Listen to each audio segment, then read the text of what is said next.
Bada bing, bada boom. Someone's gonna die. Someone is gonna die at the luxury 5-star resort. It's gonna happen. It happened in Hawaii. The hotel manager at this luxury resort was stabbed to death by a wealthy hotel guest for, okay, to be fair, he did take a restroom break inside that guest's suitcase. He took a number 2. He pooped inside of his suitcase. The wealthy guest catches the hotel manager, stabs him to death. Then in Italy, it happened again. Another luxury 5-star resort had to deal with a high-profile death of a wealthy woman who was set up by her husband to have her killed so that he could inherit her entire fortune. And now, the next death is likely going to take place at the Four Seasons Resort in Thailand. We don't know who's gonna die. We don't even know why they're gonna die yet, but we do know that someone is gonna die. Because that is the setup of the White Lotus. The first season was set in Hawaii, the second one was in Italy, and now the third is going to be in Thailand. It's going to come out sometime in 2025, which if you haven't already seen, White Lotus is this dark comedy drama series that usually takes place in one of the fictional White Lotus luxury resort hotel chains. And it's this fascinating mixture. You have all of these mostly obnoxious, slightly eccentric, wealthy guests with their own problems and secrets interacting with the hotel staff who likely hate their guts. Season 3 is extra special because Lisa from Blackpink will be featured. This is her debut acting role, and it's filmed in her home country, Thailand, at the Four Seasons Resort Koh Samui. Koh Samui is this secluded island off the east coast of mainland Thailand. It has a private beach. When you go to the Four Seasons, there's so many trees, there's so many plants. You're almost on a cliffside. You have little pockets of buildings that are surrounded by nature with these mini little pools, infinity pools overlooking the cliffs. There's 14 private villas. And one of the actresses, Carrie Coon, she says about the director of the White Lotus series, she said, okay, his vision with the third series, he had a season about money. He had his season about sex. This season is gonna be about death. And not many people know this, and I don't know if White Lotus is going to use this as inspiration, but there actually was a very, very mysterious death at the Four Seasons Resort in Koh Samui. This is the true story behind that death.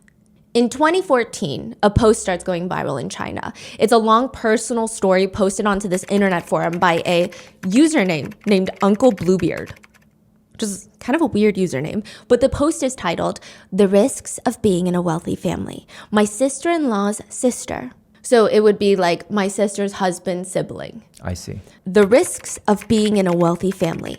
My sister-in-law's sister died in Koh Samui, Thailand. You click on the post and you start reading it. My sister-in-law has a beautiful younger sister named Lily. She married one of the richest men in China. I won't say exactly who it is, but after being with this man for more than 10 years, last year they went on vacation to Thailand where they own this massive Four Seasons villa, a private villa. They end up arguing, getting into a random standard couples fight. The next morning, she was found dead in the swimming pool, floating. They tried to claim that she drowned, that she had a bottle of wine, fell into the pool, and drowned. It was unfortunate, but that doesn't even make sense. Lily doesn't even know how to swim. Why would she have been swimming alone in the middle of the night? Besides, Lily, additionally, does not drink. She rarely drinks. However, we found out sooner or later that there were clear strangulation marks on her neck. The local authorities briefly arrested her husband. I mean, they had to, but all he had to do was pay about $140,000 in bail, which is nothing for a family of his status. He's from one of the wealthiest families in China. Then they called back saying our family member had drank too much and fell into the swimming pool. Now my sister-in-law and her parents have to fly abroad every month to fight this case. Their family used to be quite wealthy, and even now, they're not doing too badly. They own 3 houses. However, my sister-in-law can't work. All she does is focus on her sister's case. Her brother has no income now. Chinese authorities won't do anything about it, even though both the deceased and the husband are Chinese nationals. I just don't understand why. Why can't legal proceedings be handled in China? All our family want is some justice. That's it. Her official cause of death is an accident, but nobody in our family believes it. Netizens immediately start searching for clues. What do you mean, one of the richest men in China? I mean, that's only like a handful of men, right? We gotta figure out who it is, because how does one of the richest men in China kill their wife, allegedly kill their wife, or have a wife that dies in a very suspicious manner and nobody knows about it. So they didn't name anybody? No, they just left little hints and they used a little initial, which you could kind of connect to the surname. Ah. And people are wondering, how is this person not in jail? So they start gathering all these little nuggets of hints from the post. And last year, the wife's name is Lily. He's one of the wealthiest men in China. This is his surname initial. He owns a villa at the Four Seasons in Thailand. And it just narrows down to specifically one person and one person only. A man named Lin Yu. He is indeed part of one of the most well-known, wealthiest billionaire families in China. Billionaires that are quite literally untouchable. I mean, speaking of, one of the most notable billionaires in China is Wang Sicong. His nickname is Wang Dui. Wang Dui. It literally translates to Mr. Wang Distis. Like, he's most memorable for two things. One, he has this big mouth that he almost never shuts. That's what people say about him. That's not what I'm saying. But he has made a career out of just dissing everybody online. It doesn't matter. You could be the private dog groomer for his husky that gets to fly on a private jet from city to city. You could be the A-list actress. It doesn't matter who you are. Wang Sicong will likely mock you on social media. One time he was staying at this hotel, a massive hotel in this busy city, and he starts tweeting, "Changsha's Wanda Hotel is the most stupid hotel I've ever lived in, and it's opened by my own family." Amazing. The second thing that he's most known for is being the son of the founders of Wanda Group, one of the largest conglomerates in all of China. They own a whole chain of massive shopping malls, 90 hotels at one point, a massive real estate portfolio, and most notably, they were known for owning AMC theaters. Like the whole chain. Before they sold it, yeah. Yeah, they sold it. But at one point, that was like what they were most notable for international reasons. Wanda Group is a massive conglomerate, and Wang Sicong is a massive big mouth that has gotten them into a bit of trouble. And it doesn't matter that his dad is one of the wealthiest people in the country. Nothing and nobody can shut his baby son up. It's just not happening. Except in 2014, netizens find the one thing that you can say to shut Wang Sicong up. What did your uncle do? Suddenly, the biggest yapper in the world that is never quiet, never backs down from a fight, Wang Sicong, goes silent. How is it that this little phrase, "What did your uncle do?" how does it stop him? Why was your uncle's second wife found dead, floating in a private pool at the Four Seasons in Thailand?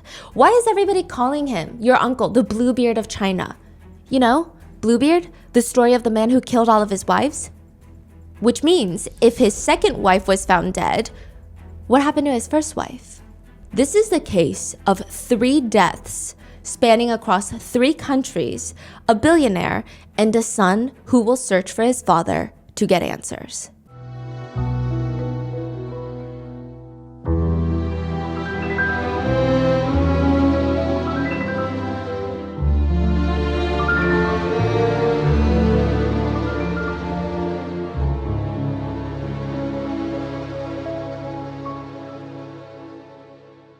We would like to thank today's sponsors who have made it possible for Rotten Mango to support the Palestine Children's Relief Fund.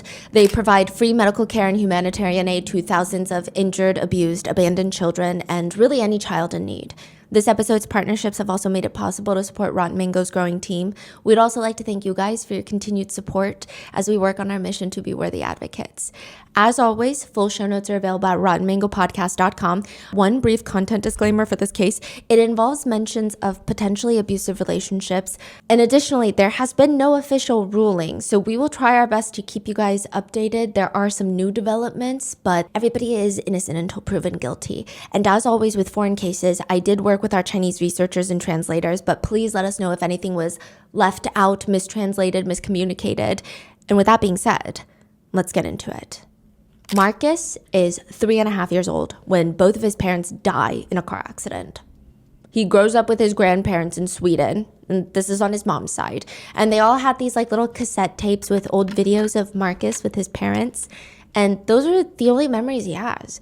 I mean, honestly, the only memory he has of his mom is, he says, "I just remember a day we sat in the apartment. She was cooking chicken soup, and she kept feeding me chicken soup with this big spoon. I mean, I don't know how it would have tasted today, but it was the tastiest thing I've ever eaten, at least in memory." That is it. That's his only memory, really, of his mom, unless he's watching those cassette tapes. And then one day, he turns 8. He's like around 8 years old. And he decides, I am going to record some Disney Channel shows on a cassette tape so I can watch it over and over. I can rewind it or just keep it for an episode that I like. And the first step that he has to do is find a cassette tape inside the house that he can record on. He goes to his grandparents' giant stash of cassette tapes. Now, the problem is he can't re-record over a cassette tape that's important. Because some cassette tapes are memories. Some of them are already like TV shows that people have re-recorded. Yeah. So he grabs a cassette tape that looks like it's just a TV show programming, the local news. He pops it in just to make sure it's nothing important.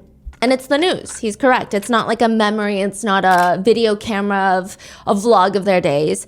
He's like, perfect. He's about to take it out. And he sees this familiar face pop up on the news. His mom. Why is his mom on the news?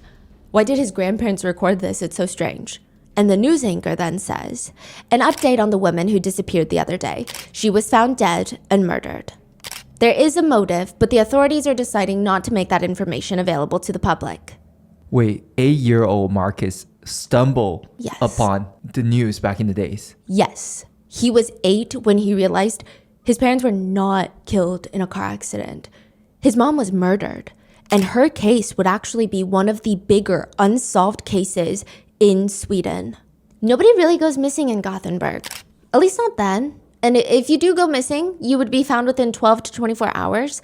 Until March 18th, Veronica drops off 3-year-old Marcus at kindergarten, and the timer starts. Her schedule is cutthroat. She's a mom. She's a student. So after dropping off Marcus at kindergarten, she's got to go to the university campus. She's got to attend classes trying to get her engineering degree. Once she's out of class, everything is timed to a T. She gets out of class. She goes straight home to where she lives with her parents and Marcus.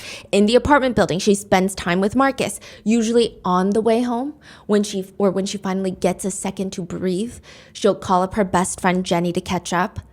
But that day, the call never comes because Veronica doesn't go home that day. By 9 p.m., her parents report her missing. Hi, I'd like to report a missing person. She's 30 years old, about 5'5", long dark brown hair, probably wearing a leather jacket and a blouse. Veronica's family explained how she's supposed to be home at 5 p.m. It's already 9 p.m. It doesn't make sense.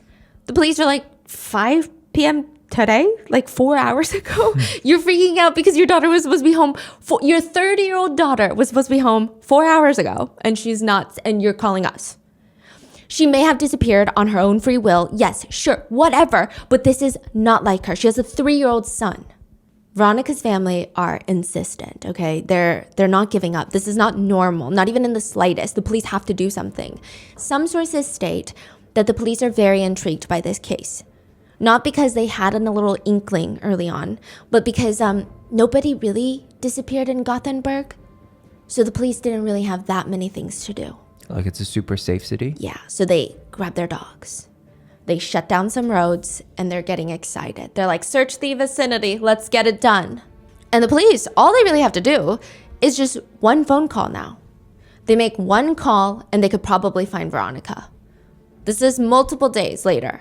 Okay. She's still missing, and now they know that one phone call and they could find her. But that means one phone call, they got to do it right. Authorities are able to track Veronica's phone because they couldn't get this better, more precise location, this narrow scope of locations. They're looking at 2 separate apartment buildings across the street from each other. It could be in any one of these units, in both of these buildings that she was last seen in. Mm-hmm. That's as close as the investigators are getting. Somewhere inside of these 2 apartment complexes, Veronica is inside. Interestingly enough, Veronica actually lives in one of the apartment units with her parents and her son Marcus, but of course they likely searched their unit, so she's not in that one, but any other one, she could be in there. The most effective way to get a better location would be to call Veronica's phone and see if it rings anywhere inside that building. But that means authorities really only get like one chance at this. If they keep calling, or even if they just call once, it's likely that whoever has Veronica's phone is going to be tipped off, and then the police are onto them. They're going to turn the phone off, and then what?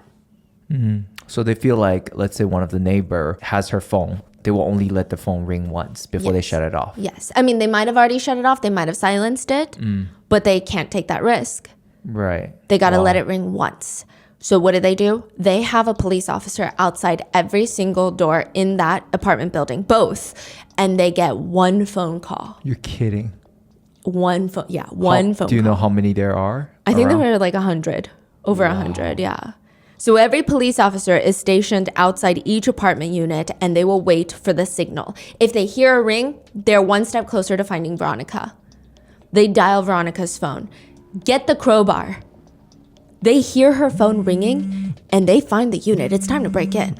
And it's a strange revelation, or maybe it's like a coincidence, because this is the apartment unit directly under Veronica's family apartment.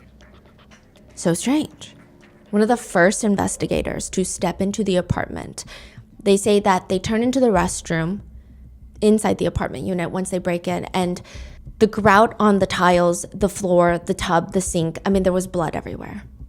It was like a red restroom. Around the corner, there's this hallway, and that's where they find Veronica. She had been there right under her parents' apartment this whole time. I mean, what was she even doing inside this unit?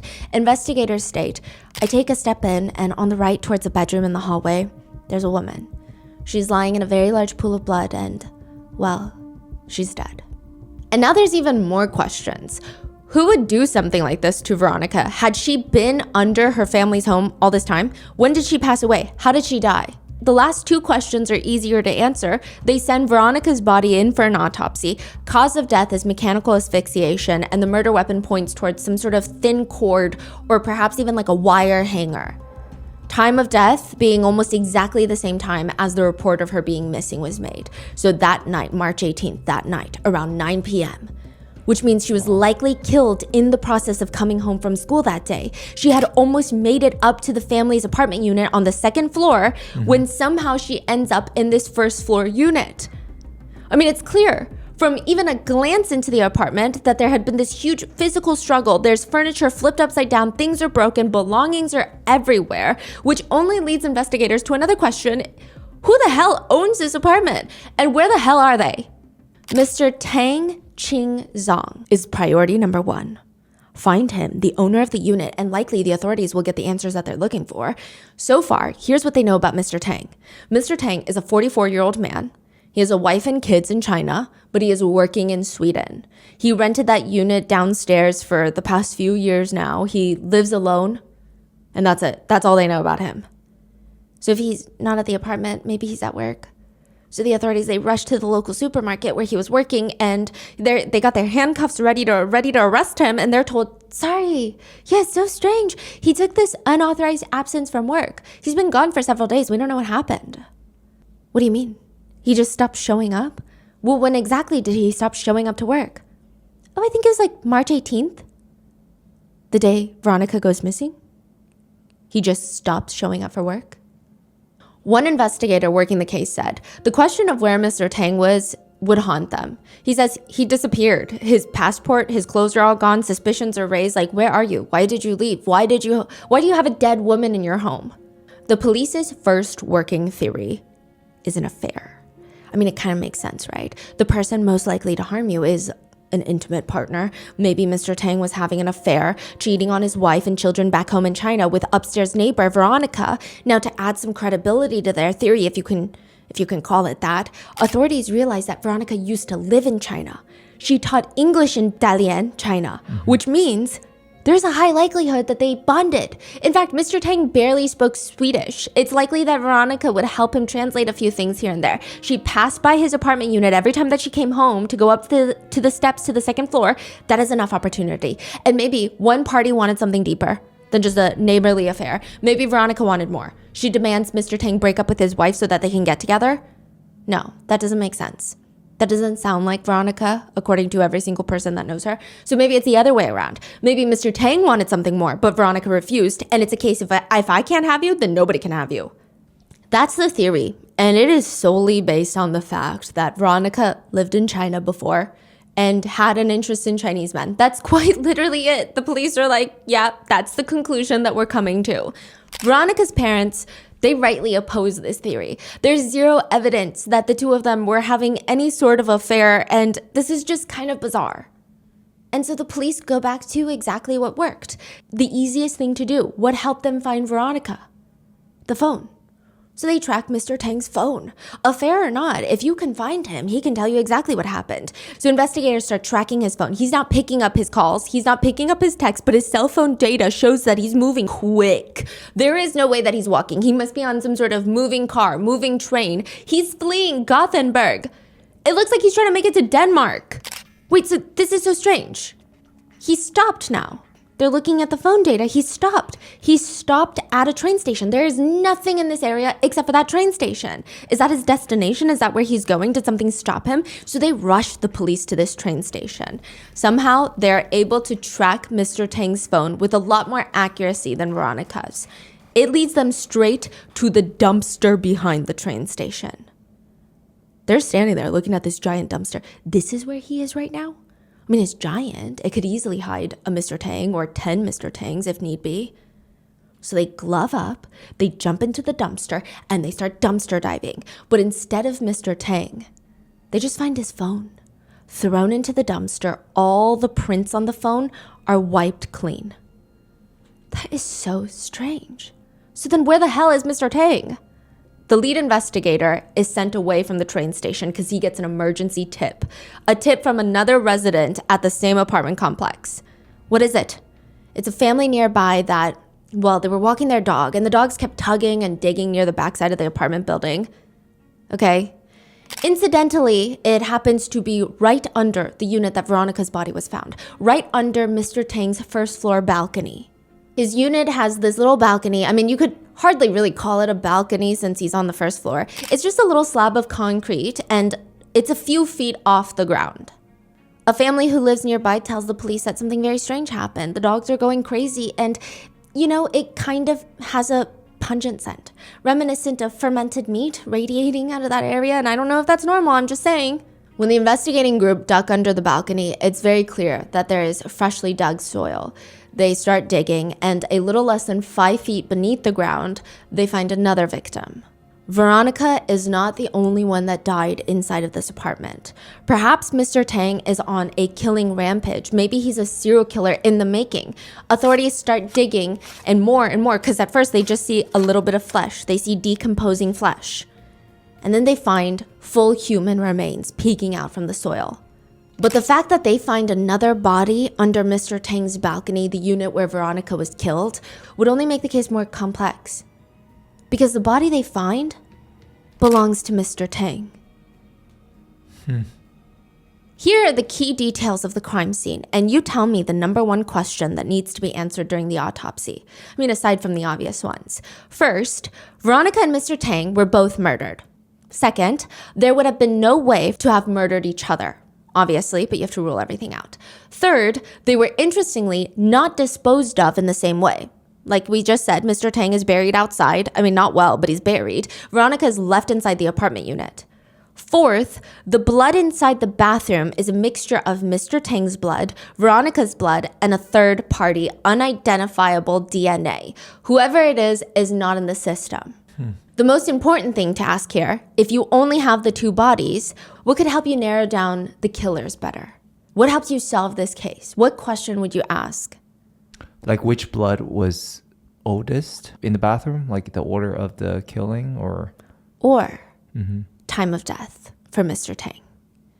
Because if both Mr. Tang and Veronica were killed at the same time, it could likely be that they were ambushed by the mysterious third person. If Mr. Tang was killed after Veronica, either they were still killed by the same person or people, or Mr. Tang could potentially technically have killed Veronica and then someone came to kill Mr. Tang. If Mr. Tang was killed before Veronica, that would be very difficult. That would be very strange. So were they killed by the same person? What happened there? Yeah. What does that mean? Does that mean that perhaps Mr. Tang was the target and Veronica walked in on something that she shouldn't have seen? Maybe she walked in on the murder. But if he was killed before Veronica, it would rule out Mr. Tang as any sort of perpetrator. Yes. So for a while, that is the main working theory of investigators, that Mr. Tang is the main target and Veronica walked in and saw something that she wasn't supposed to see. But the problem with this theory, aside from that it's just a theory and there's no evidence that Mr. Tang is the target, is that once you go a step further and try to work through the theory, you keep hitting dead ends. First of all, time of death on Mr. Tang shows he died the night before Veronica. Okay. Almost a full 24 hours. All of his close interpersonal relationships are residents of China. His family is in China. He doesn't have a large amount of hidden money or valuables, so this doesn't appear to be a robbery or burglary gone wrong, whereas maybe Veronica would have been the more reasonable target. Could it be that whoever wanted to kill Veronica needed a safe place to do it, so they killed Mr. Tang just so that they could kill Veronica? That would be a crazy motive. A crazy motive, very meticulously planned. Mm-hmm. Because that means Mr. Tang and his death, the only purpose that served was to vacate his apartment so that Veronica could be killed inside of it. And perhaps to frame him for Veronica's murder. Kill Mr. Tang so his apartment can be used. Kill Mr. Tang, bury him, lay in wait for Veronica, lure her into the apartment, maybe say, hurry, come, Mr. Tang is in trouble, he needs you. Strangle her, kill her, then leave her in the apartment dead, take Mr. Tang's phone, drive it away from the scene towards the border of Denmark to create the false impression that he's fleeing, and the goal being to kill Veronica, frame Mr. Tang, and get away with it. This person's blood is in the bathroom. Yes. So it's trackable. Yes, but who is that? Mm-hmm. We don't know. Technically, the third person's blood is trackable, but you would need to find that third person first. Mm-hmm. Which is very difficult. Yeah. Because you don't even know where to start looking for them. I mean, we just kind of have the idea that maybe somebody wanted to kill Veronica. And if that's the case, that means this is very personal. This is not a crime of passion. This is a meticulously planned, diabolical plot. It is done by someone who knows where she lives, is familiar with her daily schedule. They know that she didn't live alone, had to be lured to a different location to be killed. Who would want her dead? The authorities start asking Veronica's classmates, friends, professors. Was Veronica being followed by anyone to class? Was there anything strange about her demeanor the day that she went missing, or maybe a week prior, or 2 weeks prior, or anything? No, nothing at all. Not that we can think of. I mean, I can let you know if... Well, actually, there is one person. One classmate explains...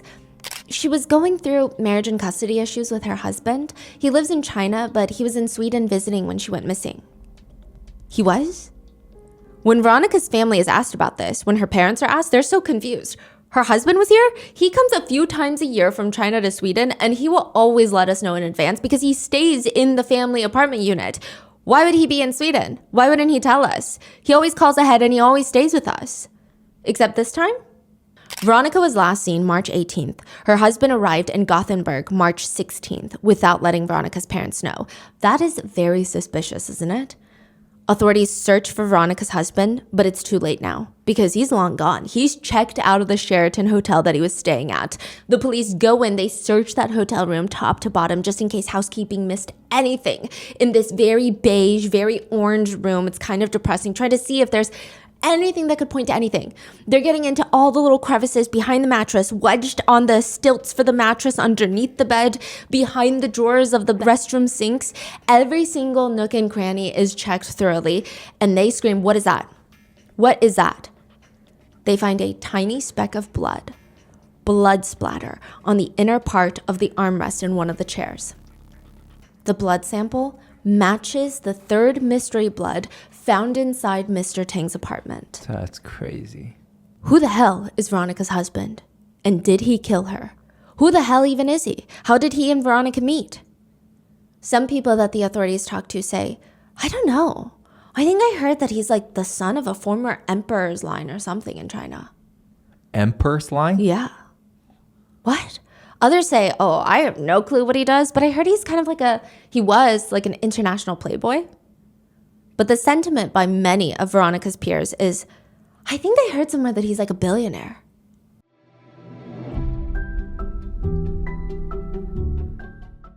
I have never been great with new languages, but we have recently found out that there's 2 people in my family who are practically language geniuses. These are my 2 3-year-old nieces. Did you guys know that kids before the age of 7, they pick up languages incredibly quick? My husband has been talking to them in Chinese whenever he sees them, and they pick it up like it's their first language. The way that they're learning these words intuitively, like they will be eating something and they will just naturally learn the word for that, and they don't forget it. The way that they're able to pronounce is also so much better than me, and I know I'm a couple years older than 7 years old, so it's not going to come as easy, but I do have something that helps me learn new languages. And that's Rosetta Stone's lifetime membership. You can give 25 different gifts in one lifetime this holiday season with Rosetta Stone. Rosetta Stone is the most trusted language learning program available on desktop or as an app. They have this intuitive learning process that guides you with natural word phrases and then sentence progression. So the way you learn, it feels like you're a kid again. And it's actually really fun.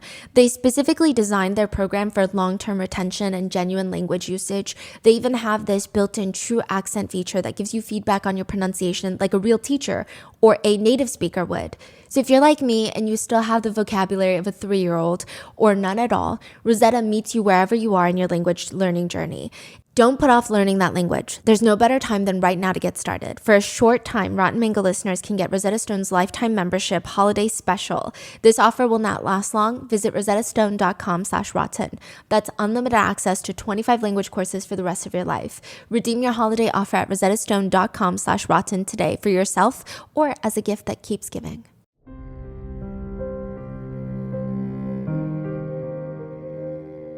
Whenever my nieces visit, they always remind me of little bamboos. Okay, but mainly because they grow so quickly. Bamboo is the fastest growing plant on earth. It can grow up to like 35 inches per day. So whenever I haven't seen my nieces in a while and my sister sends me a picture or a clip of them in the group chat, I feel like I am missing out on so much because I feel like even in just a few days, they grow so much. I thought about framing pictures of my family to have something on my desk, but that doesn't really work either. Don't get me wrong, framed pictures are beautiful and they have their own appeal, but with nieces so little and dogs that I take pictures of every single day of my life who are also growing every week, a framed picture starts to feel like I'm at a museum. But I'm only allowed to look at this one picture. Thankfully, not anymore. With Aura frames, I can look at all the paintings, the entire gallery in the museum, and I get to watch my nieces grow. I get to see pictures of my dogs every single day. Aura Frames is the world's smartest digital picture and video frame. It instantly frames a digital picture from your photo library that you would otherwise have to print out and frame. And it's not just your photo library. Your friends and family can share photos or videos from any device and they will instantly appear on the frame wherever you're located. All you need is an Aura frame, no memory card required. You can even react to the photos with cute emojis or skip to the next picture if you're like, that's not a good one.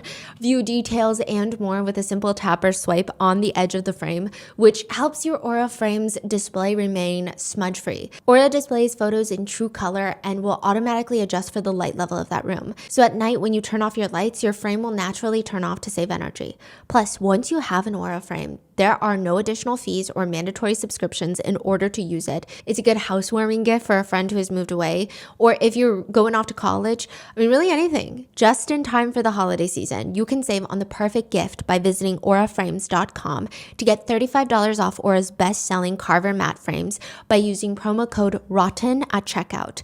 That's AURA frames.com, promo code ROTTEN. This deal is exclusive to listeners, so get yours now in time for the holidays. Terms and conditions apply.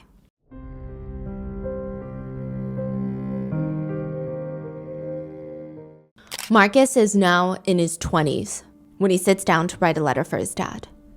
Hi, Dad. This is not easy to write, but I'm your son. It's been a long time since we last saw each other. I personally had to create my own image of you.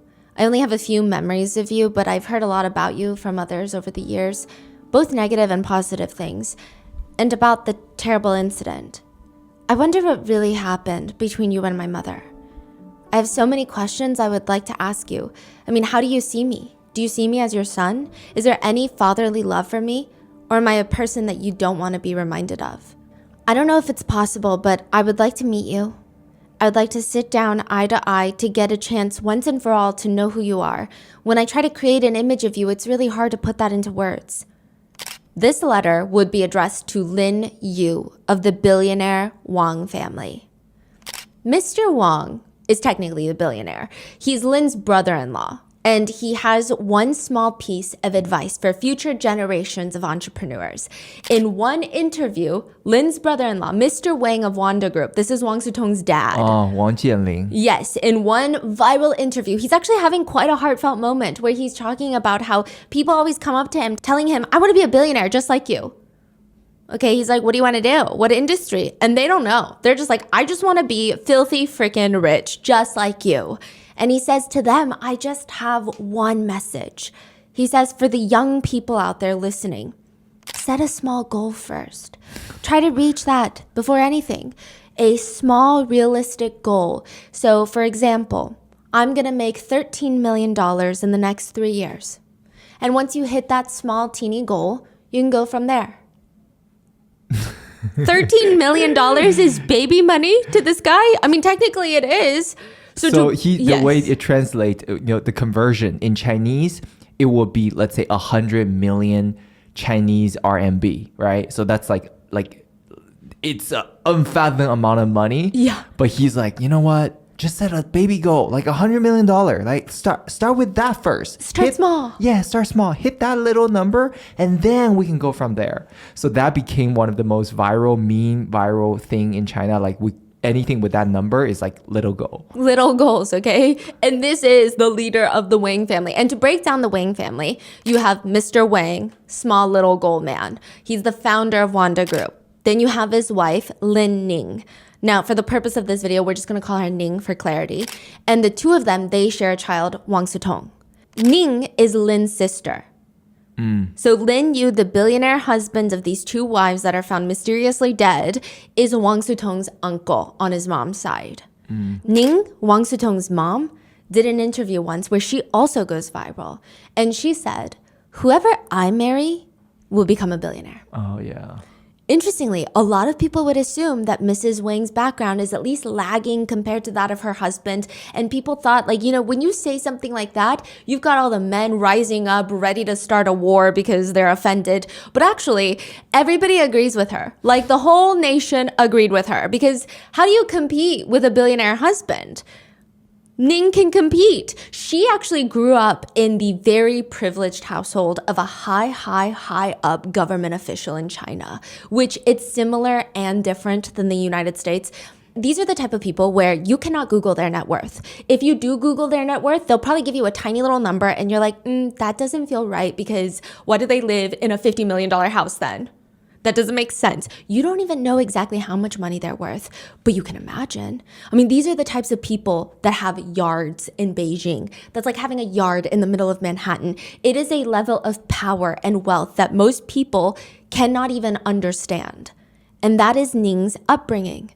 So when Ning marries Mr. Wang Jianlin, he's actually the one with less to offer in their marriage. In fact, Lin and his sister Ning are surrounded by high-ranking families, and Wang is just this random entrepreneur, which even there, some would argue, he's not even as good as his wife, okay? By this point, she had her own investment group, and it had 18 other companies that it was invested in. It owned one of the most affluent private entertainment clubs, the Oriental Club in Beijing.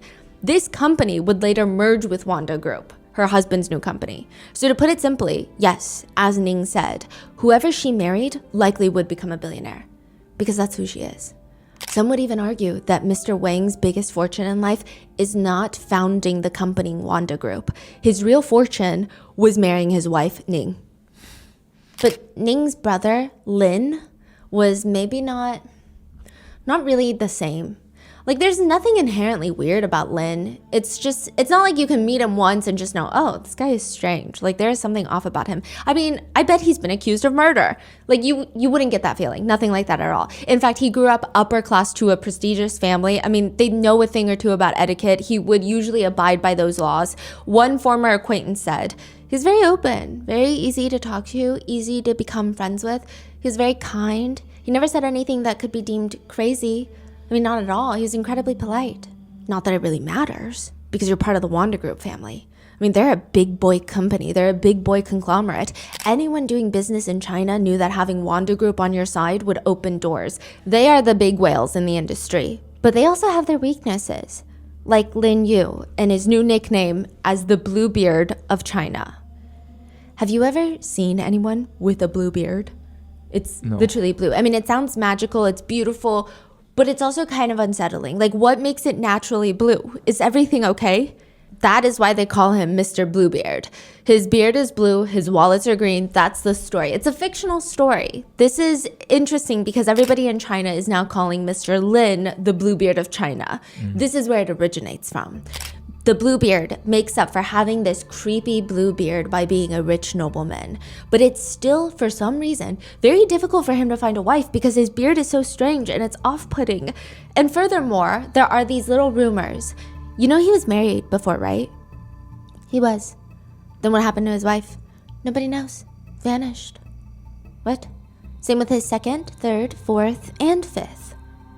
It takes a while, but with patience, he wins over this young woman from a neighboring family to marry him, with one caveat, one rule. Bluebeard will be going on this extended business trip. His new wife will be left in his estate to do whatever she pleases. And he hands her this huge ring of keys. What are these? The keys grant you access to every single room inside this castle, except he starts clinking through them one by one until he arrives at the smallest, tiniest little key. This one. This little key is that of the closet at the end of the long gallery on the ground floor. Open everything and go everywhere except into that little closet which I forbid you to enter. And I forbid you so strictly that if you should venture to open that door, there is nothing that you may not have to dread from my anger. His new wife promises, I will never open that door. After Bluebeard leaves, his wife naturally has zero interest in that room until she spends most of her time going through every single other room. The rooms in this castle are stunning.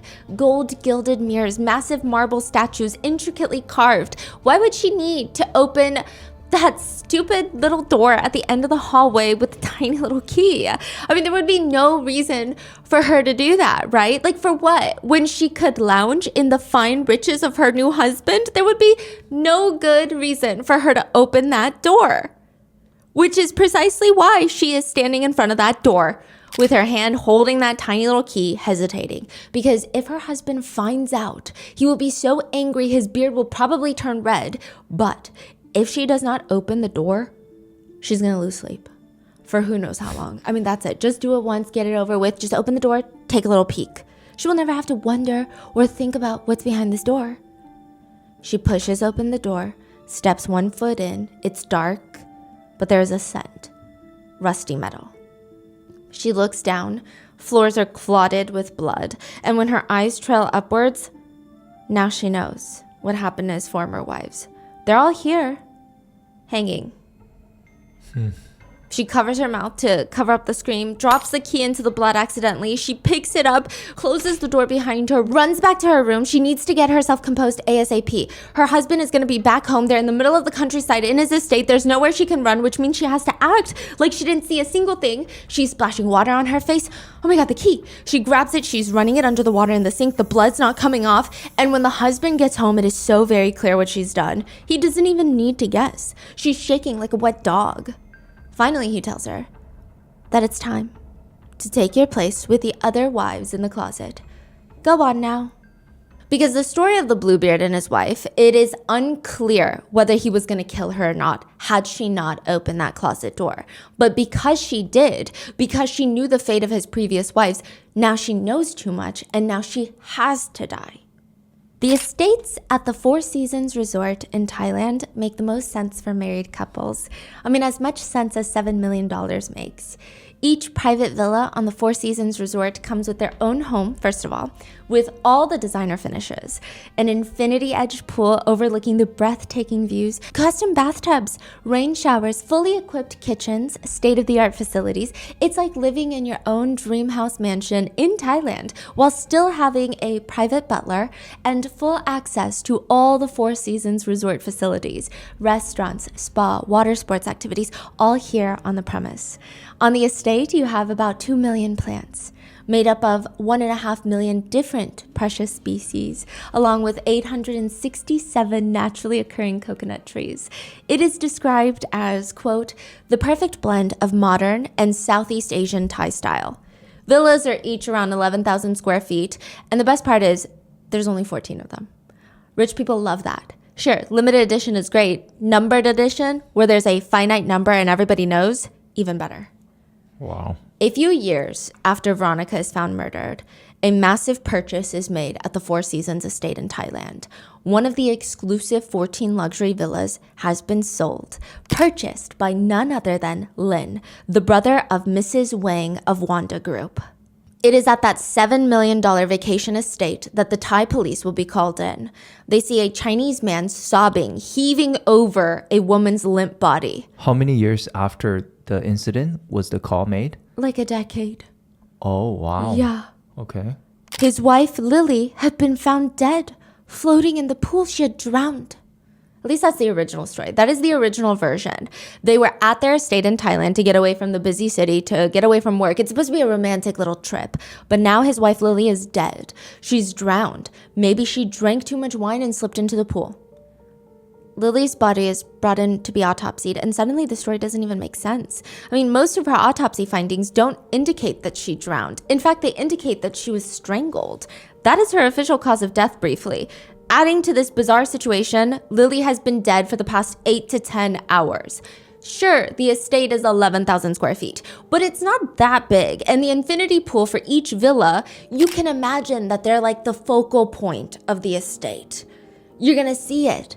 How did Lynn not realize that his wife was not only missing for 8 to 10 hours, but also floating dead in the pool? These are the questions that Lynn seems to have a hard time answering with the Thai police. I mean, there's a lot of questions, in fact, that Lynn cannot answer, or perhaps he doesn't want to answer them. Like, why did you and your wife refuse to have the private butler consistently come during this trip? Was it because you had plans?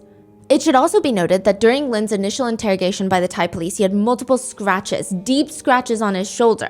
It's pretty far back. It's basically on his back. When questioned about that, Lynn initially tells them, I mean, I also was drunk that night, and obviously I didn't notice that my wife had drowned, so perhaps I injured myself and I was scratching myself or something. Thai police have every intention of figuring that one out. They say, oh, okay, that's a very cool explanation. That's actually riveting. Let's do it again. They bring him a bucket of paint. They have him dip his fingers into it and ask him to reach towards the back shoulder area to see just how far he can reach to scratch himself. He could not replicate reaching far back enough to give himself those wounds. Lynn allegedly changes his explanation a little later. Look, obviously the injuries are from when I jumped into the pool to pull my wife's body out. That's crazy. The authorities state that he was a suspect, but he saw himself as a victim because his wife lost her life. That's how they phrase it. But it doesn't matter because Lynn would pay a $140,000 bail and the case would be deemed closed. Really? Yes. So is it like corruption, you think? Seems to be that way. Now, more alarming, though, is that nobody knows about this. Not until that online post comes up by the username Uncle Bluebeard, stating that they are a family member of Lily. Lily was married to one of the wealthiest men in China who killed her in his estate in Thailand. Netizens are quick to figure out who the hell this post is about. Lynn of Wanda Group family. Netizens are not only digging up the fact that he might be the husband that killed Lily, allegedly, but also his first wife was murdered too, almost 10 years before Lily. And it feels like to some netizens, maybe he really is the Bluebeard of China. Some netizens even take it a step further. They're digging up information on Lily and Lynn. And they know that Lynn used to have his own barbecue restaurant. And they say, but get this, he ends up closing up shop one day and just never coming back to his barbecue restaurant, just abandoning it. Okay? Because the restaurant collectively poisoned all the customers. It was a really big case of food poisoning. Okay, so not the best businessman or the chef, but got it. Is that really the worst thing in the world, compared to having your wife suspiciously die on vacation? Okay, the part that gets weird, though, is the restaurant was in Nanjing. Mm-hmm. And this was during the Nanjing dismemberment case.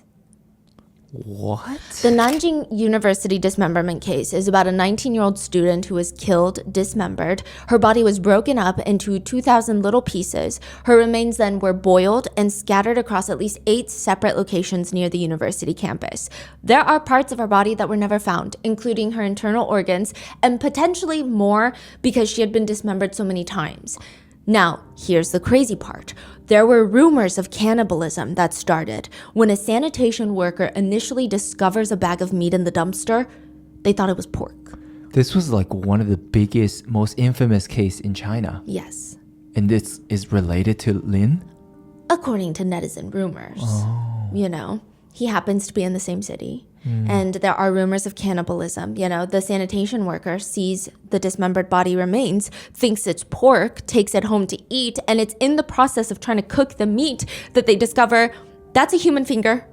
That is not pork. They call the police.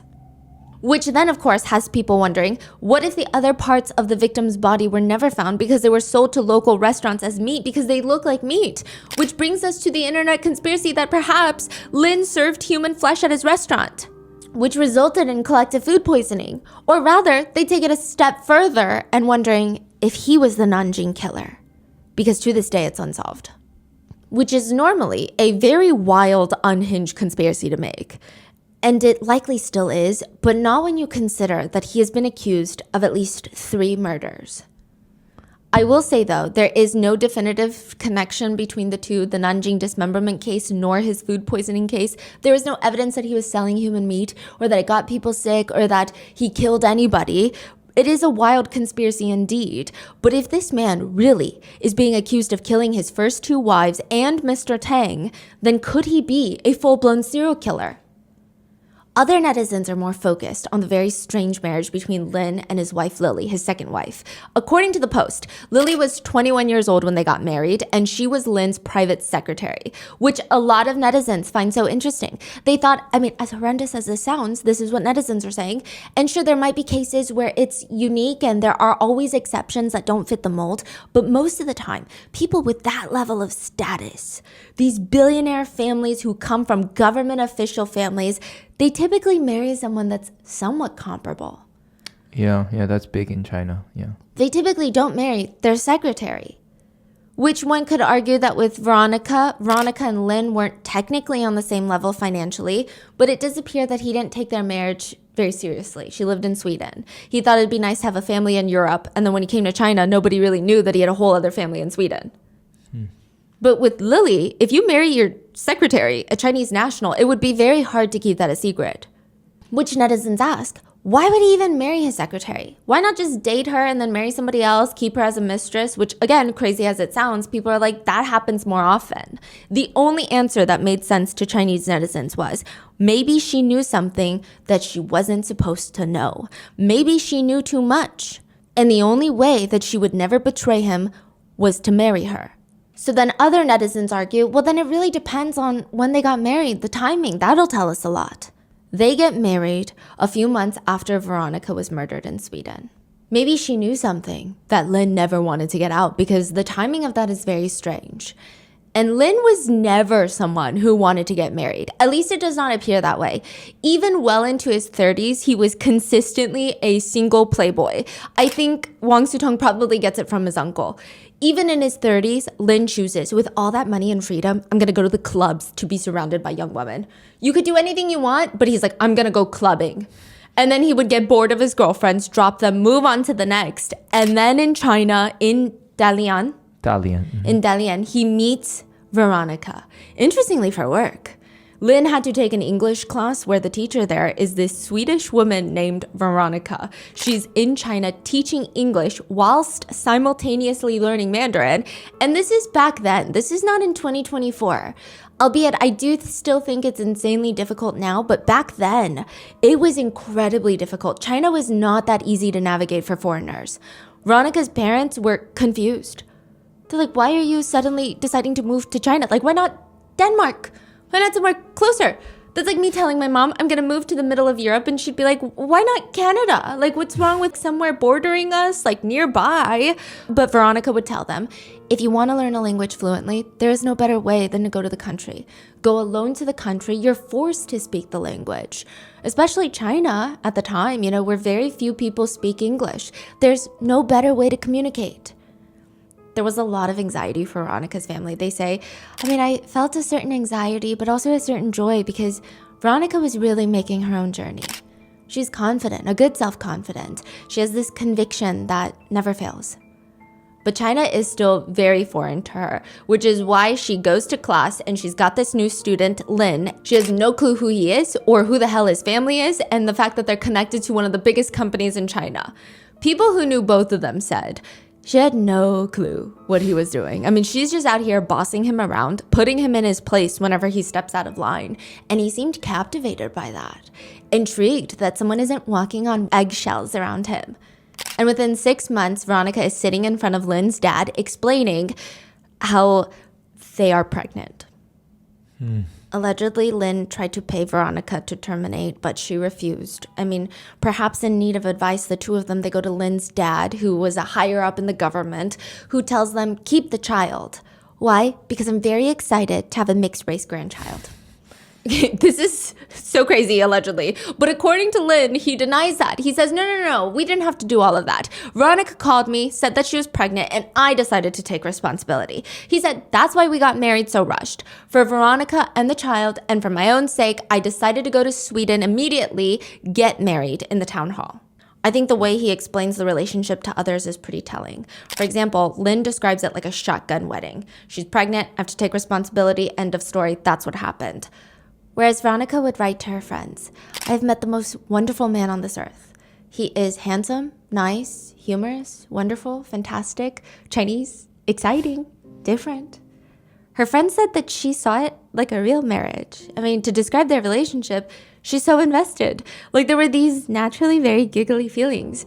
They said, there's a certain uncertainty, does he like me? Does he like somebody else? Is he in love with me? What is he doing right now? Why doesn't he respond to me? All of those things. Veronica was feeling it. And if Lynn did not feel that with Veronica, Veronica's family had no clue. He came to Sweden, and the first time he makes a first impression, they like him. Veronica's sister remembers him rolling up with this giant bedazzled Rolex on his wrist with diamonds. She says, I think he wanted to show us that he was wise. Like he had his life together, because he was wearing a suit, a full-on suit. And it was kind of off-putting, but also kind of cute, because at that time we were living in like the countryside and he just stuck out like a sore thumb. But I guess it's a good sign, right? Because he's trying so hard to win Veronica's family over and he cares. Veronica's dad said, oh, he did not fit in here at all. He looked a bit funny, honestly. But he liked my daughter, and that was enough for me. They got along well. That was enough for me. So the two try to play house in Sweden. But that's a problem with playing house with billionaires. They can afford multiple houses. So he's not even just into the Sweden house. He's going to China for work nonstop, where he is just cheating on her in a string of different affairs. He's only coming home a few times a year to his wife and child. He always calls ahead. He stays with the parents every single time except the last time. He didn't want Veronica to be in China? No. So I'm assuming he kind of wanted her to be away. And yes. Okay. And none of the news was broken in China. Nobody knew that he had a whole Swedish family. I see. According to Lynn, the reason that he came to Sweden around the time that Veronica was murdered, it was a whole last-minute business trip. In fact, the original plan was always to go to the UK and Italy, but he thought, I have a few days open on my schedule. Why not pass through Sweden, visit my wife and my baby? He was recovering from jet lag. That's why he went to the Sheraton Hotel instead of, hanging out with his in-laws. He had met with a business partner before, so all of Lynn's movements could be tracked. He was indeed with a business partner around the time that Veronica went missing. And they're just going through the city being caught on different CCTV cameras. Really? Yeah. The authorities actually get to ask Lynn because they extradite him 13 years after the murder to stand trial. Yeah, we'll get there. Yeah. He ends up standing trial for the murder later on. But it took 13 years? Yes, because immediately after Veronica was found dead, they realized that Lynn had gotten back to China. The Swedish authorities went to China, but there's no extradition treaty. And Lynn was like, I've got my lawyers. I'm not talking to you about anything. There was no way to force him back to Sweden. Okay. So technically, one of the wealthiest members of a Chinese billionaire dynasty family was an international fugitive for decades. Okay. And kind of still is. He says, honestly, Veronica filed for divorce 2 months ago because we couldn't come to terms on property division and custody rights. It was complicated. The divorce was constantly getting delayed, which is part of the reason that I took a few days to come see her. And as for why the relationship fell apart, he tells Swedish authorities, at the time I really liked Veronica, but then I discovered some really negative things about her. She's very emotional, very impulsive, but I wasn't so sure about her feelings for me, although we discussed the marriage plan. We weren't sure. So the decision to marry initially anyway was not unanimous. Veronica took advantage of me. If I didn't pay child support according to her demands, she wouldn't let me see my son. She took advantage of my love for Marcus to satisfy her own needs. Which is a very strange thing to say considering he doesn't even make it to the birth of his son, Marcus. I mean, he's so busy cheating on his wife. So he's like never present, but I digress. Furthermore, he's not even sending much money. For Veronica and Marcus to survive comfortably, he was sending about $1,000 a month. Which, okay, I get it. That's not no money, right? But his nephew is Wang Sicong. Yeah. Wang Sicong spends double that on dog food for his husky every single month. He spends like $2,000 on dog food for his husky. And now Lynn is over here sending half of that for his wife and child living in Sweden. That is nothing for Lynn. In fact, it's almost insulting because even if he gave Veronica and Marcus 2 times that, 3 times that, he won't feel a single dent, but Veronica and Marcus would likely have exponentially, drastically changed lives. And somehow he still finds a way to be demanding. He demands that with as little effort, with as little money as possible, I want Marcus for 3 months of the year in China without you, Veronica. Just me and Marcus. Veronica was like, well, I do want my son to have a dad, so fine.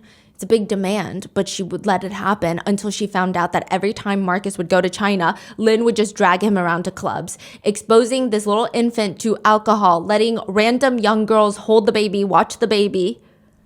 Wow. And she's like, that's never going to happen again. So just 3 months prior to Veronica's death, she files for divorce. In the divorce, she demands 3 things.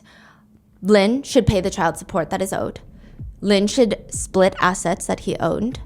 And 3, she wants full custody of Marcus. 48 hours before Veronica goes missing, Lynn emails her. Be careful of pressuring me. I love Marcus more than you do. I will go to Sweden and have a serious talk with you. Veronica responds, if you want to fight with me, that's up to you. To which Lynn responds, do not force me and bully me too much. I believe I love Marcus more than you do. Wait, so after Veronica passed, Marcus was in Sweden or? Marcus is in Sweden. So after the Veronica passed, Marcus just stayed in Sweden, never went to China? No, he stayed with his grandparents. Okay, so he didn't take Marcus away after Veronica passed? No. Okay. Because I don't think he could. Oh, okay. Because the minute that he goes back to Sweden to try and get Marcus back, he's going to get arrested, probably. Okay, I see. 48 hours after that email, Veronica is found dead, just 1 unit down from her family home. And Lynn technically walks free. He's back in China, and it wouldn't be until many, many years later that he changes his passport name, travels to the UK with a different name on his passport. So it's not a fake passport. It's not illegal per se, but he did change his name. Mm-hmm. Now, British authorities recognize him through facial recognition technology and promptly arrest him. You're kidding. He's wanted? Yes. 13 years later. Oh, so he's been wanted the whole time. And nobody in China knew.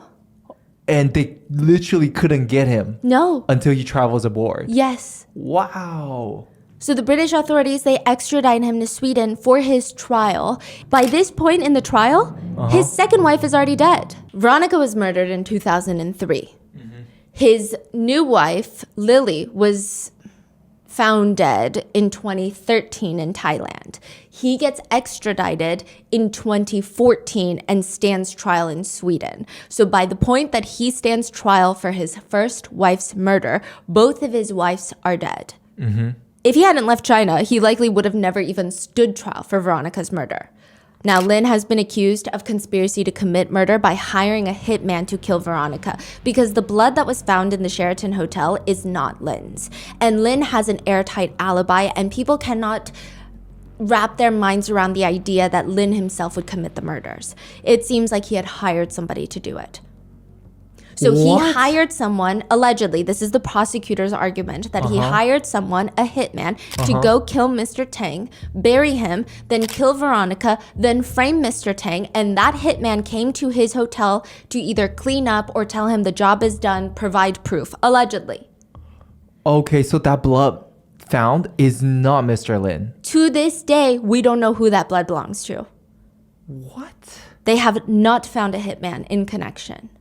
I think it's also very difficult because Swedish authorities cannot get all of his bank statements from China, likely, any transfers of cash. I think that there's a huge culture and investigation clash that they're unable to access. I see.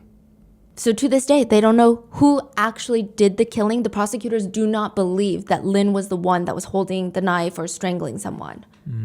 Lynn tells authorities that he was in Europe for business. But that's a lie, because after leaving Sweden, remember how he said he was going to go to the UK and Italy for business? He goes straight to the UK, and the next thing he does is book a flight to China. He just stops by the UK. That's it. 2, Lynn's last messages to Veronica prove that he has a motive to kill Veronica. 3, on the night of both Mr. Tang and Veronica's deaths, hotel employees at the Sheraton Hotel state Lynn had this tall Asian man entering Lynn's hotel room twice. Prosecutors believe that that is a hitman. And 4, prosecutors argue that Lynn changed his name multiple times to receive documentation so he could travel without being extradited to Sweden. Lynn's defense argued, which, side note, he had 3 highly compensated attorneys repping him, which is very rare in Sweden, where most defendants, they opt to be represented by public defenders. On top of that, every day in court, Lynn is rolling up to the defense table with a better suit than all of his high-powered attorneys. They argue, first of all, lying to the authorities about your business plans is hardly evidence of intent to commit a double homicide. Besides, he could have just had a change of plans. Second, he has a solid alibi, and that tall Asian man that came to his hotel room does not prove anything. That feels a little racist. The courts were unable to find that man. Any transaction that would indicate that Lynn hired a hitman, they couldn't find any proof of that. So the defense claims all of this is circumstantial. Also, he changed his name frequently because in China there are provincial rules, like each individual can only own a certain number of properties. So he's trying to bypass those regulations. Like many other successful businessmen in China, they have 5 million different names. And all those questions that he cannot find appropriate answers to during this trial, well, that's because the murder happened so many years ago. That's a very long time. He can't remember those details. He was found guilty and sentenced to life in prison. Wow. Veronica's dad said this completely changed how he saw Lynn as a person. He said, my relationship with him changed overnight, from maybe never liking him but accepting him because my daughter loved him, and finding him quite nice to me, and then again to really hating him. Really, I found him guilty. Unbeknownst to the rest of Veronica's family, Lynn had a new plan. He and his attorneys filed for an appeal stating that a juror, one of the 12 jurors that sentenced him to life in prison, was biased and unqualified to be a juror. If this accusation is true, that means Lynn would be released from prison and freed of all of his charges. He would likely have to undergo a retrial, but he would be free until that happens. Free, and nobody could stop him from leaving the country. That's crazy. So what did the juror do? This juror went on to tweet about Lynn, sharing articles about Lynn directly, talking about how Lynn was evading arrest by changing his name multiple times. He would tweet something along the lines of, several different identities, but hey, what do I know? That is like the most reckless thing a juror can do. But naturally, it gets worse. The same juror posted pictures on Facebook of Hitler. Lynn's attorneys argue, Lynn believes that the image on the juror's Facebook profile suggests that during the trial, the juror intended to publicly align himself with the values historically associated with those in the photo. Hitler was namely racist, xenophobic, and that is particularly concerning given that the juror was handling a case involving Lynn, an Asian defendant, on matters that touch upon these issues. Ultimately, the court upholds Lynn's objection and the case is thrown out. Just like that? Just like that. What? Since Lynn is technically acquitted for his charges, he is released on the spot. He goes straight from the courthouse directly to the airport, boards a plane, and heads back to China, where, again, there are no extradition treaties. The authorities were really shocked, too, because, yes, one juror is bad, but still, they say, when you look at the crime, you understand how big the planning must have been for this. He's going to need an alibi. He's going to need someone else to carry it out, a hitman. There's so much planning involved. Veronica's sister said it was not an impulsive action. This was very well planned. And now he's just going to be free, even though he's a bad person? Not only that, but Lynn is also entitled to financial compensation. He will be paid $400,000 in taxpayer money from Sweden for his legal fees because he was acquitted. He actually requested $800,000 but was awarded over $400,000, which is still unbelievable. Technically, I guess one could say that Lynn, one of the most high-profile businessmen in China linked to a billionaire family, is an international fugitive because Sweden, they want to retry him. When he was released and headed back to China, Veronica's dad said, I became weak. I was angry at my own incompetence. I couldn't do anything. It's very hard to explain. I was angry at myself. I was angry at the whole world. In China, the online post from 2014 from the alleged member of Lily's family has been deleted. And most of the reposting and commenting forums have been wiped, if you will. There's barely any information on Uncle Bluebeard or Veronica or Lily for that matter. It wasn't until this year that things started gaining traction again because Lynn has been questioned by Chinese authorities who have stated that they are investigating him for a homicide. One of the homicides? Yes, or? it seems like it's Veronica's. Really? So we don't know if China is going to extradite him, even though there is no extradition treaty. We don't know if he's going to be tried in China. We don't know if they're going to investigate Lily's death. So we don't know. Many netizens do believe that the Wang family are using money to suppress the conversation around this case, though. Oh, this is also crazy. Just 6 months after Lily's death, Wang Sicong brought a group of influencers to the exact villa in Thailand for a party. But even when people post about that, it gets taken down. You're talking about the Lotus 3 resort? Yes. They're like, hey, did you know Wang Sicong was there 6 months after his aunt died in the pool? And then it just gets taken down. People are like, ooh. Let's just not talk about this. Shady. So earlier you mentioned Marcus, the son, right? He was writing a letter to his dad? Yes. So Marcus was told that both of his parents died in a car accident. When he turns 8, he discovers that cassette tape. He does not tell his grandparents. In fact, it's not until years later when he's in his teenage years that his grandparents sit him down to tell him the truth. And he tells them, I already knew. So then he tries to process these emotions once again. And recently, in his 20s, he's worked on a documentary in Sweden called Veronica and Lynn and the Chinese Millionaire, where he is just, this is how he describes it. Marcus says he's confused. He said for so long, he just tried to deny half of his life, his Chinese side. But now he just wants answers. He's hired a Chinese researcher to help him track down his dad in China. He's learning Mandarin. So once he reunites with him, he can ask him all the questions he wants. And he said the whole thing was just shocking. You know, it turns out that Lynn is not even behind the scenes in his companies in China. He's invested into multiple large pharmaceutical companies. He does seminars where he teaches others on how to do what he's done. Marcus says, I was a little surprised. I thought he would have had a bit of a lower profile and not be in the picture, but because of the whole trial and the fact that he was internationally wanted, we were able to get a phone number that was connected to Lynn. And so he reaches out. He calls that phone number. Someone picks up. Hi, can I speak with Lynn Yu? I think you have the wrong number, sorry. But it sounded exactly like Lynn. Does Lynn, okay, if it was Lynn, does Lynn know this is Marcus? Yeah, he said this is Marcus. Wow. Wow. Marcus says, I am relatively certain that it was my father that we got in touch with. The fact that he doesn't want to have any conversation at all, but just denied that it was him is, of course, a little sad. But it was very shocking and maybe he just wasn't ready to take the call. Marcus says, you know, you can say what you want about my father. I myself know that the world is not black or white. You don't choose who you have as a father. You don't choose who you have as a son. But you still want to hear from that person's perspective and try to understand that person. So it seems like he just wants closure, answers, something. Now, as for Veronica's dad, he says, I feel differently. You know, every single month I write down the number of days that has passed since Veronica has left. Every month, I write down how many days have passed. I still have this fantasy where I retire and I travel to China and I kill Lynn. I probably never will, but I could, and I almost want to, because I have to vent my feelings of hatred towards him somehow. When they take your child away from you, there is probably no end to the nasty thoughts you can have. And one can imagine that there's 3 separate families out there feeling this way. Again, not stating that Lynn is guilty. He's been legally acquitted as of right now. But Mr. Tang, Veronica, Lily's families, they're all left without answers. And Lynn is somewhat still free, rich, and with a daughter, Marcus's half-sister. From another wife? Yeah.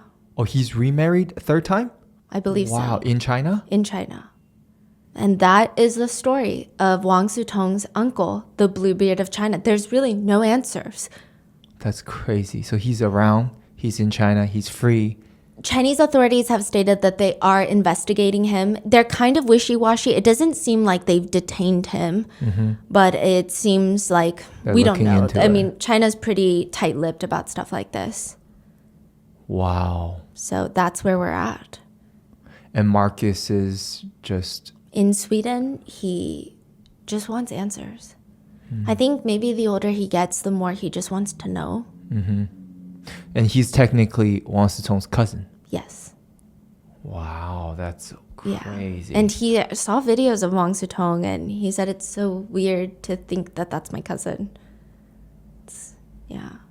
And so many people in China don't even know that Wang Sitong has a Swedish cousin. Yeah. Oh, yeah.